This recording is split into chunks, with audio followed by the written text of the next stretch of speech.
21 साल की परिणीति की शादी हुई, मगर 3 दिन बाद ही पति का देहांत हो गया। लोग उसे मनहूस कहने लगे। उसके भाई ने परिणीति की शादी 4 बच्चों के बाप से कर दी। परिणीति को भी लगता था कि वो मनहूस है। शादी की रात उसने अपने दूसरे पति से कहा, मुझे छूना मत वरना मेरी मनहूसियत तुम पर पड़ जाएगी। मगर पति ने उसकी बात न मानी और अगली सुबह उसके होश उड़ गए, क्योंकि सुना है लड़की बहुत मनहूस है। पहली शादी होते ही 3 दिन में अपने पति को खा गई थी। उसकी मनहूसियत ने उसके पति को भी नहीं छोड़ा। अरे जब पैदा हुई थी तब भी माँ को खा गई थी। परिणीति की सास ने शादी में मेहमान आई औरतों की ये बात सुनी तो उनकी ओर बढ़ने लगी और कहने लगी, क्या मतलब है तुम्हारी बात का? लड़की कैसे मनहूस हुई? तो मेहमान औरत के आगे बढ़कर चुपके से उनके कान में कुछ कहने लगी। परिणीति की सास जैसे जैसे उस औरत की बातें सुनती जा रही थी, उसका रंग उड़ता जा रहा था। लेकिन अब कुछ नहीं हो सकता था, क्योंकि शादी तो हो चुकी थी। वो तो खुश थी कि अपनी इतनी उम्र के बेटे के लिए इतनी सुंदर और कम उम्र की लड़की मिल गई है। तो क्या हुआ अगर वो विधवा थी? देखने में तो बिल्कुल नाजुक सी और कुंवारी ही लगती थी। लेकिन अब ये क्या बात सुनने को मिल रही थी? उसकी भाभी ने तो कहा था उसका पति कार एक्सीडेंट में मरा था।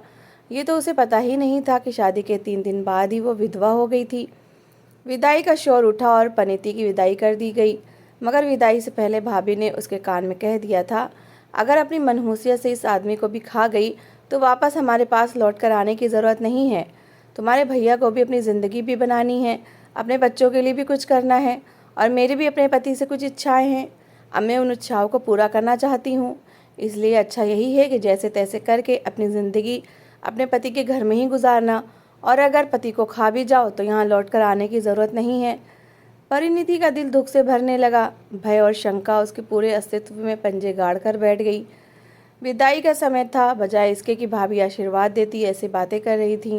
पहले से घबराया दिल और भी भयभीत हो गया था। उसने भरी हुई आंखों से भाई की ओर देखा तो भाई ने आगे बढ़कर गले से लगा लिया, किसी बात की टेंशन मत लेना, अगर कोई परेशानी हो तो मुझे बताना, मैं हूं ना तुम्हारा भाई, हमेशा तुम्हारा साथ दूंगा। जिंदगी के किसी मोड़ पर भी खुद को अकेला ना समझना। भाई ने सर पर हाथ रखकर आशीर्वाद दिया तो परिणीति जोर जोर से रोने लगी। यही तो एक सहारा था जिसके सहारे पर वो अपने सारे दुख भूल जाती थी। उसे लगता था कि उसका भी दुनिया में कोई है, वरना माता पिता की मौत के बाद तो उसे लगा था जैसे उसके लिए दुनिया वीरान हो गई है। रोते धोते और आशीर्वाद के साथ परिणीति मायके से विदा होकर अपने ससुराल आ गई थी। ससुराल के घर में कदम रखते ही 3 छोटे छोटे बच्चे आकर उसे लिपट गए। उसका दूसरा पति मिडिल क्लास फैमिली से संबंध रखता था, ना बहुत ज़्यादा अमीर था ना गरीब। अच्छी आमदनी थी, गुजर बसर हो रही थी। उसके पति का पहला बच्चा लगभग 12-13 साल का था, यानी परिणीति से सिर्फ 7-8 साल छोटा। उसके बाद के 3 बच्चों को खुद से लिपटता देखकर परिणीति घबरा गई, मगर उसने धीरे से बच्चों के सर पर हाथ फेरा। कुछ भी था, अब यही उसकी ज़िंदगी थी। वो इन बच्चों से मुंह नहीं मोड़ सकती थी। इन्हीं बच्चों की खातिर उसे इस घर में लाया गया था, और वो ये बात अच्छी तरह जानती थी। खुद भी अनाथ थी, भाभी के अत्याचार सहन किए थे, मगर भाई बहुत प्यार करता था, उस पर जान छिड़कता था। मगर कभी भाई को भाभी के अत्याचार नहीं बताए थे। वो नहीं चाहती थी कि उसकी मनहूसियत से भाई का घर खराब हो जाए, इसलिए हमेशा ही चुप कर जाया करती थी। अब इन बच्चों को देखकर उनके दुख का उसे अच्छी तरह अंदाज़ा हो रहा था। तभी छोटा बच्चा डर कर एक और खड़ा हो गया। उसने धीरे से छोटे बच्चे को अपने पास बुलाया, यहाँ आओ बेटा। बच्चे ने नहीं में सर हिलाया तो वो खुद उस बच्चे की ओर बढ़ी। बच्चा डरकर और भी पीछे हटने लगा। जब उसने नरमी से उसे अपने पास बुलाया और गले लगा लिया, मैं आपकी मम्मा हूँ, क्या आपको नहीं पता? उसने बच्चे की आंखों में देखते हुए कहा। उसका पति दूर खड़ा ये सब देख रहा था, जबकि सास भी चुपचाप परिणीति को देख रही थी। उसे उम्मीद नहीं थी कि परिणीति इतनी जल्दी अपने सौतेले बच्चों को स्वीकार कर लेगी, मगर दिल ही दिल में खुश भी थी। सारा भय और डर कहीं दूर जाकर सो गया। आप मेरी सौतेली मम्मा हैं, और सौतेली मम्मा गंदी होती हैं, बहुत मारती हैं, खाना भी नहीं देती और धूप में भी खड़ा करती हैं। 5 साल के ईशान ने मासूमियत से परिणीति की ओर देखते हुए आंखें बंद करके बोला। तो परिणीति ने उसे गले से लगा लिया और कहने लगी, मैं बस आपकी मम्मा हूँ, सगिया सौतेली ये सब कुछ नहीं होता। मैं आपको कभी नहीं मारूंगी, बस आपको मुझसे दोस्ती करनी होगी। उसने हाथ आगे बढ़ाया तो ईशान ने खुश होते हुए हाथ पकड़ लिया। सास जो बेटे को मना करना चाहती थी कि परिणीति के पास मत जाना, वरना उसकी मनहूसियत की छाया तुम पर भी पड़ जाएगी, अब खामोश हो गई थीं, लेकिन बेटे को एक और ले जाकर परिणीति की भाभी और उस मेहमान औरत की सारी बातें बता दी थीं। अशोक ने सुनकर ठीक है कहकर सर हिला दिया, मगर किसी प्रकार का रिएक्शन नहीं दिया। परिणीति को उसके पति अशोक के कमरे में पहुंचा दिया गया।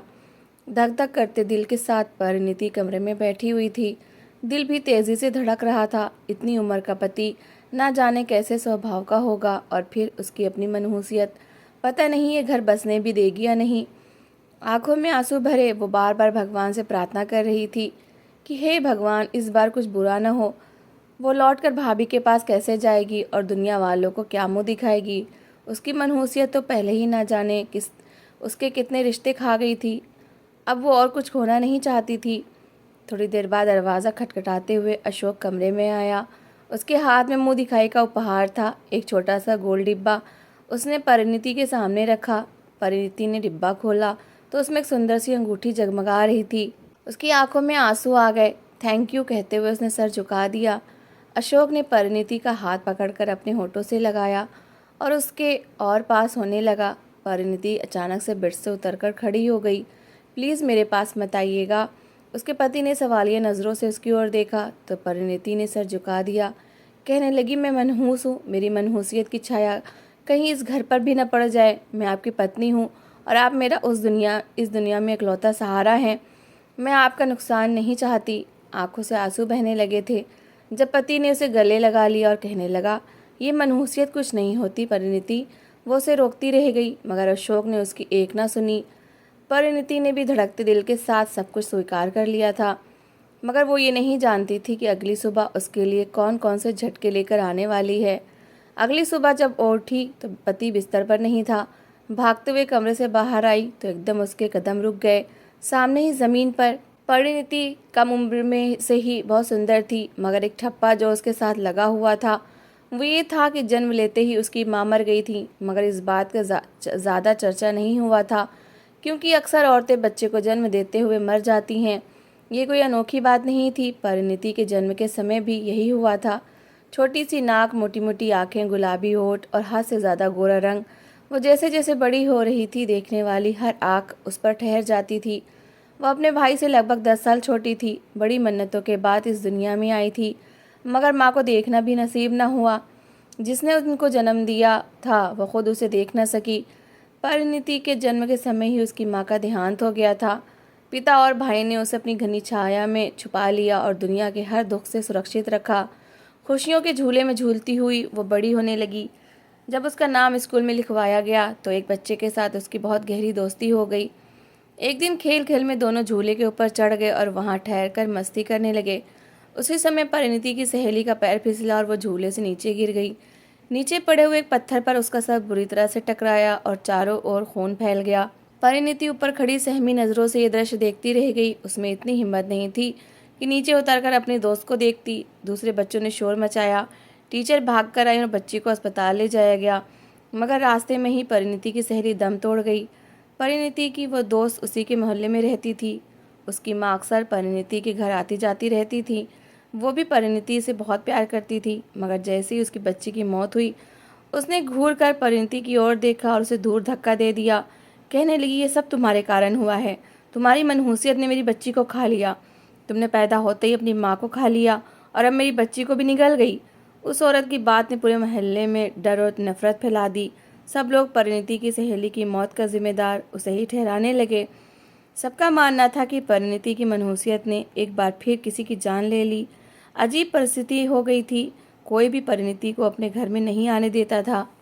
परिणीति अकेली होती चली गई और उसे इस अकेलेपन से बचाने वाला कोई भी नहीं था। बाप, भाई, घर, सुख सुविधाएं सब थी, मगर जिंदगी में माँ, बहनों और सहेलियों की कमी कोई पूरी नहीं कर सकता। परिणीति की जिंदगी में भी एक कमी रह गई। जब वो 13 साल की हुई तो पिता और भाई दोनों ने महसूस किया कि घर में एक औरत का होना ज़रूरी है जो परिणीति को ज़िंदगी के तौर तरीके सिखा सके। इसलिए भाई ने शादी कर ली। परिणीति बहुत खुश थी क्योंकि उसे एक अच्छी सी भाभी और दोस्त मिल गई थी। भाभी का व्यवहार भी उसके साथ अच्छा था, मगर सिर्फ तब तक ही जब तक मोहल्ले की औरतें ने उनके घर आना शुरू नहीं किया। वो औरतें भाभी को परिणीति की असलियत बताने लगीं। शुरू के दिन थे इसलिए भाभी चुपचाप सुनती रहीं, मगर अब उसे भी परिणीति का अस्तित्व खटकने लगा था। शादी के 1 महीने बाद एक रात परिणीति ने भाई और भाभी के साथ उन्हीं के कमरे में खाना खाया और अगले दिन भाई का एक्सीडेंट हो गया। भाभी का शक यकीन में बदल गया कि परिणीति ही मनहूस है। उसने घूरती हुई नज़रों से परिणीति को देखना शुरू कर दिया और चुपके चुपके उस पर अत्याचार करने लगी। अभी पिता का सहारा बाकी था, मगर भाभी के आने के 2 साल बाद ही पिता का भी देहांत हो गया। परिणीति अकेली रह गई और अत्याचार सहती रही। एक दिन भाभी की माँ उनसे मिलने के लिए आई तो सबसे पहले सामना परिणीति से हुआ। 1 महीने बाद वो भी चल बसी। ये सब शायद संयोग था, मगर इन सब घटनाओं को परिणीति की मनहूसियत के साथ जोड़ा जाने लगा।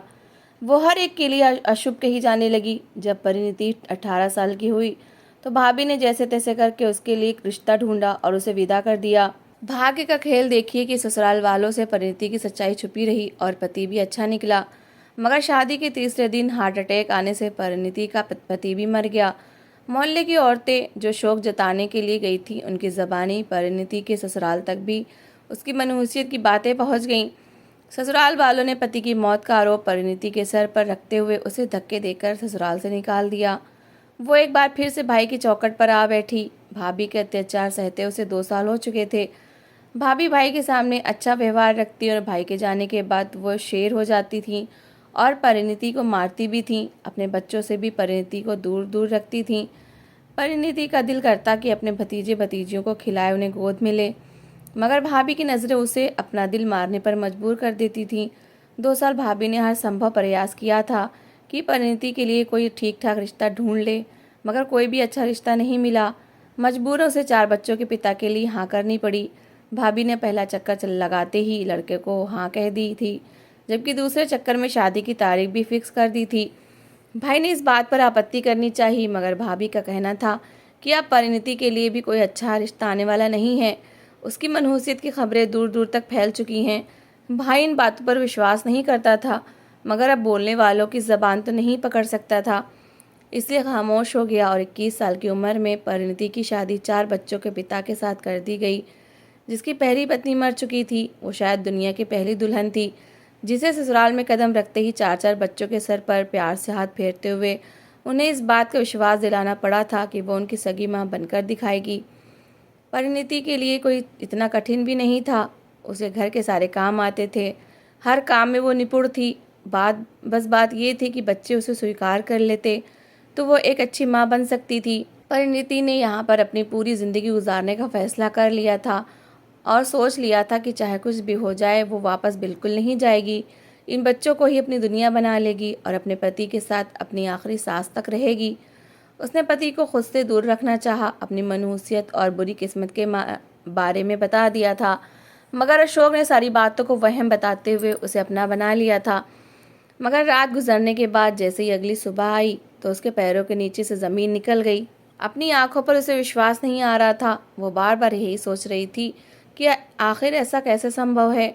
बार बार अपनी मनहूसियत का विचार आ रहा था, चाह कर भी वो अपने आंखों देखे पर विश्वास नहीं कर पा रही थी। उसके पति के जैसे उस पर नज़र पड़ी, तुरंत उसकी ओर बढ़ा और उसे बाहों में उठाकर घुमा डाला और साथ ही साथ वो कुछ बोलता भी जा रहा था, मगर परिणीति को ऐसा लग रहा था जैसे उसके कान बंद हो चुके हैं।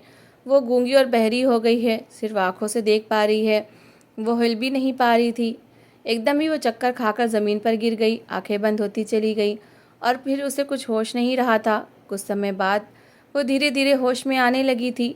सर भारी हो रहा था और पूरा शरीर जैसे किसी ने पत्थर का बना दिया हो। आंखें खुली तो सामने कई चेहरे धुंधले दिखाई दे रहे थे। थोड़ी देर बाद सब साफ होने लगा। सामने उसकी सास परेशान सी खड़ी थी, बच्चे एक कोने में सहमे हुए खड़े थे और पति उसके सर के पास झुका हुआ खड़ा था, जैसे किसी कीमती चीज़ की सुरक्षा कर रहा हो। सबकी आंखों में उत्सुकता थी। उसने हल्की सी आवाज़ में कहा, मैं कहाँ हूँ, क्या हुआ मेरे साथ? अशोक ने चैन की सांस ली और सास ने उसके चेहरे पर हाथ फेरा। कहने लगी, कुछ नहीं हुआ, तुम बेहोश हो गई थी। मगर बेटा, तुमने ऐसा क्या सोचा था कि बेहोश हो गई थी? परिणीति ने आंखें घुमाकर इधर उधर देखा और उठने की कोशिश की तो पति ने सहारा देकर बिठा दिया।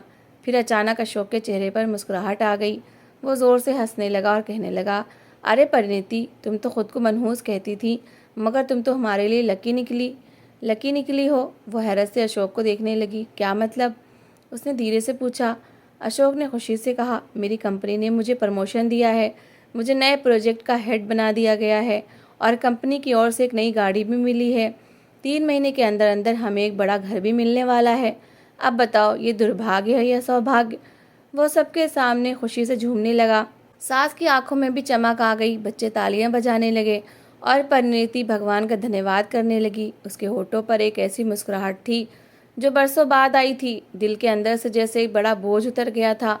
वो सोच रही थी कि अगर वो सच में मनहूस होती तो आज ये सब कैसे होता।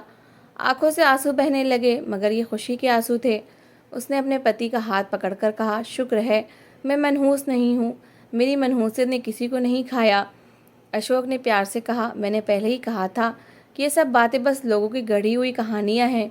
भगवान ने तुम्हें सुंदरता भी दी है और दिल की सच्चाई भी। तुम जैसी औरत कभी मनहूस नहीं हो सकती। परिणीति की सास की ओर देखा जो अब उससे प्यार से बात कर रही थी कि बेटी, तुम तो हमारे लिए लक्ष्मी का रूप बनकर आई हो। तुम्हारे पैर पड़ते ही घर में खुशखबरी आई है। परिणीति के दिल में सुकून उतरने लगा। उसने एक नज़र आसमान की ओर उठाई और दिल ही दिल में भगवान का धन्यवाद किया। अब कोई मुझे मनहूस नहीं कहेगा। शाम को जब भाई को खबर मिली कि जीजा का प्रमोशन हो गया है तो वो भी खुशी से झूम उठा। तुरंत फ़ोन उठाया और परिणीति से बात की। बहन, मेरी जान, बधाई हो। लगता है मेरी प्रार्थनाएं रंग ले आईं। उसने अपनी पत्नी की ओर देखा और कहने लगा, देखा, मैं तुमसे कहता था मेरी बहन मनहूस नहीं है। भगवान ने उसकी लाज रख ली। तुमने हमेशा उस पर अत्याचार किए, मगर आज वो तुम सबसे ज़्यादा भाग्यशाली साबित हुई। पत्नी ने शर्मिंदगी से सर झुका लिया। भाई ने नरमी से कहा, अब तुम भी उससे प्यार से बात करना। वो तुम्हारी नन नहीं, तुम्हारी छोटी बहन है। इधर परिणीति ने फ़ोन बंद किया तो पति ने उसके आंसू पोंछते हुए कहा, अब वादा करो कभी खुद को मनहूस नहीं कहोगी। परिणीति ने हल्का सा मुस्कुराकर सर हिलाया और कहा, नहीं, कभी नहीं। अब मैं जान गई हूँ कि सुख और दुख सब भगवान के हाथ में है। इंसान खुद कुछ नहीं कर सकता। उसके बाद वो सब बैठकर हंसने लगे, बच्चे खेलने लगे और घर में चैन और सुकून का माहौल भर गया। परिणीति के चेहरे पर वो चमक आ गई थी जो हमेशा से उसके भाग्य में लिखी थी, मगर आज उसके चेहरे पर आई थी। तो दोस्तों, इस कहानी को लेकर आपकी क्या राय है, कमेंट बॉक्स में ज़रूर बताएं। और अगर आपको हमारी आज की कहानी अच्छी लगी हो तो प्लीज़ इसे लाइक ज़रूर करें। अगर आपने अभी तक हमारे चैनल को सब्सक्राइब नहीं किया तो ज़रूर कर लीजिए। तो मिलते हैं ऐसी ही एक और मोटिवेशनल कहानी के साथ। Thanks for watching.